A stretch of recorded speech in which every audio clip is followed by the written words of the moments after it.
Welcome, everyone, to a journey into one of history's most enduring mysteries. We're here to talk about Greek fire, the terrifying ancient superweapon whose recipe was lost to history. Imagine a weapon so potent, so devastating, that it fundamentally altered the course of empires, a secret so meticulously guarded it vanished from the world forever. From the 7th to the 14th centuries, this liquid fire served as the Byzantine Empire's primary incendiary weapon, a strategic asset that preserved their civilization and shaped the medieval world. Hello, Curious Clan. Welcome, or welcome back. Let's get in. The mystique of Greek fire isn't just about its destructive power. It's about the profound enigma surrounding its exact chemical composition. Think of it, a weapon that burned fiercely on water, clinging to everything it touched, turning the very sea into an inferno. For centuries, this allowed the Byzantines to project overwhelming power, especially in naval battles, where its ability to burn on water was absolutely decisive. The enduring puzzle of its formula has captivated historians and scientists for ages, a true symbol of lost technological prowess. But Greek fire's impact extended far beyond mere physical destruction. Its reputation alone instilled profound dread and panic in adversaries. Can you imagine the sheer terror? For warriors of the 7th century, the psychological effect of this weapon was so overwhelming that it was considered comparable to that of a modern atomic bomb. The fear it generated often served as a formidable deterrent, preventing countless potential invasions without a single drop of the actual liquid being deployed. This was asymmetric warfare at its finest, allowing the Byzantines to project disproportionate power against much larger threats. The mystery surrounding its composition has only amplified its historical significance, inspiring continuous scientific inquiry into military innovation and secret weapons. So, where did this superweapon come from? The genesis of Greek fire was deeply rooted in the Byzantine Empire's desperate strategic needs. The 7th century was a period of immense vulnerability for Byzantium, facing relentless advances from Muslim conquests. This existential threat created an urgent need for a decisive military advantage, especially in naval defense, to safeguard Constantinople, their vital capital. Greek fire emerged as a critical adaptation, a true game-changer weapon born from profound geopolitical pressures. The invention is widely attributed to Kallinikos, a Jewish architect from Heliopolis, Syria, who found refuge in Constantinople around 672 AD. While incendiary weapons had existed for centuries, Kallinikos is credited with perfecting a superior and uniquely effective version. It's fascinating to consider that a refugee from a conquered region brought this specialized knowledge, highlighting how human migration can be a crucial vector for technological advancement. Greek fire wasn't just a chemical mixture. It was a sophisticated, integrated weapon system. This encompassed the secret chemical formula itself, specialized drone ships to carry it, an intricate apparatus for heating and pressurizing the substance, the siphon projector through which it was unleashed, and highly specialized training for the siphonarial operators. Byzantine enemies, even upon capturing components, could never successfully reverse engineer or deploy it effectively. The true secret lay not just in the ingredients, but in the complex interplay of metallurgy, engineering, logistics, and the tacit human expertise required to safely operate such a dangerous and advanced technology. This holistic view is key to understanding why the recipe was ultimately lost. Now, let's talk about its terrifying properties. The most defining and horrific characteristic of Greek fire was its ability to ignite and continue burning fiercely on the surface of water.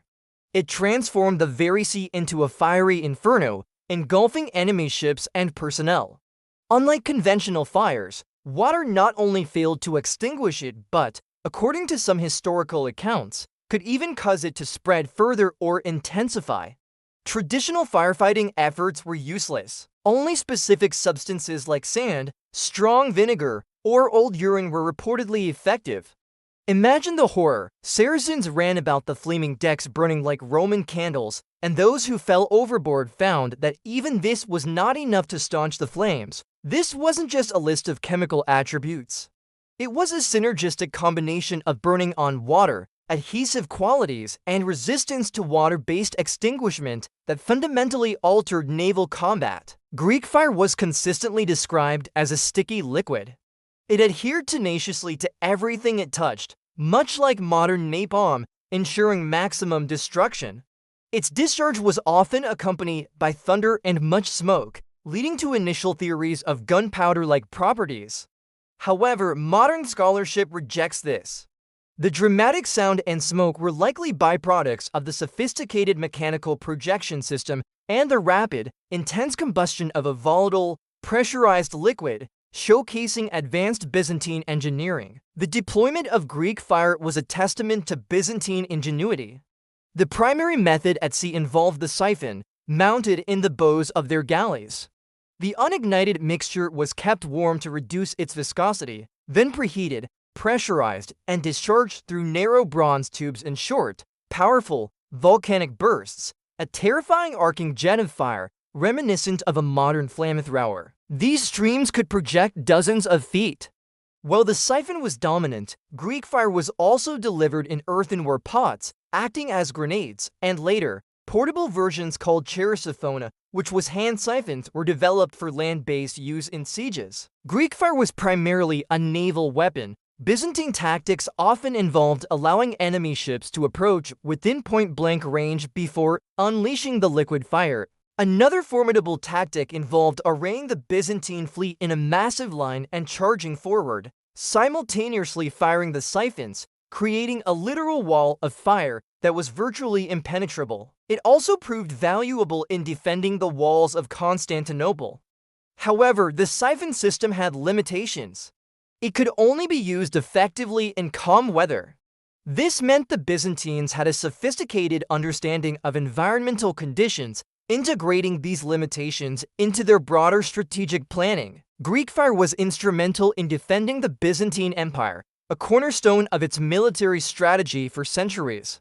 Its most celebrated and historically significant uses occurred during the two monumental Arab sieges of Constantinople in 678 and 718 AD. These were not just tactical successes.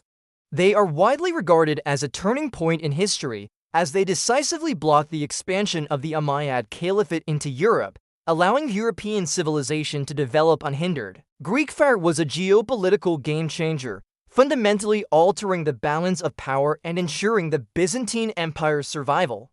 Its effectiveness continued in later campaigns, such as repelling Rus raids in 941 and 1043, where a small Byzantine fleet, equipped with Greek fire, decisively defeated vast invasion fleets. Now for the million-dollar question, what was Greek fire actually made of? The exact composition remains one of history's most enduring chemical mysteries. Early theories, like saltpeter suggesting an early form of gunpowder, were based on descriptions of thunder and smoke. However, saltpeter wasn't used in European or Middle Eastern warfare before the 13th century, and the behavior wouldn't align with Byzantine accounts. Quicklime, another popular theory due to claims of water intensifying the flames, has also been largely refuted by both literary and empirical evidence. Experiments failed to reproduce the described intensity, and Greek fire was often poured onto wet decks, indicating water wasn't a prerequisite for ignition. The overwhelming consensus among modern scholars is that Greek fire was based on either crude or refined petroleum, mixed with resins, making it comparable in composition and effect to modern napalm. The Byzantines had access to crude oil from naturally occurring wells around the Black Sea. The alternate historical name Median fire and the ancient historian Procopius's record of naphtha further support this petroleum foundation. Resins were likely added as a thickener, increasing the flame's duration and intensity while imparting its crucial sticky qualities. While the precise ratios and other minor additives like sulfur, pitch, tar, or animal fat remain speculative, modern concoctions using available Byzantine-era materials have successfully produced sticky, burning mixtures with similar properties. The challenge isn't reproducing the effects modern technology can easily surpass, them, but knowing the exact historical process and specific ingredients used by the Byzantines. This highlights the profound difficulty of reconstructing ancient technologies when tacit knowledge is lost. So why was this incredible recipe lost to history? It wasn't a single event, but a complex interplay of factors primarily rooted in the Byzantines' deliberate secrecy, the inherent complexity of the weapon system, and the eventual decline of the empire itself.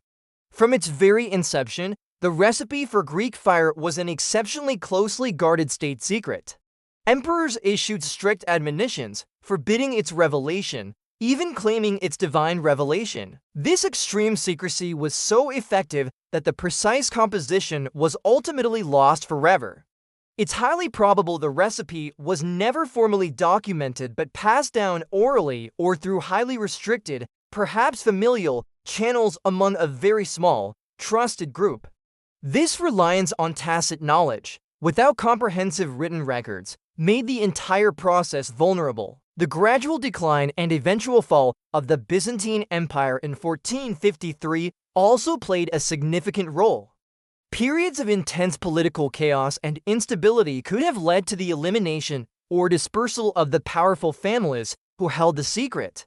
As the empire's resources dwindled, the secret likely just faded from institutional memory and practice. Finally, the emergence of new military technologies, particularly artillery and cannons, fundamentally shifted the landscape of warfare.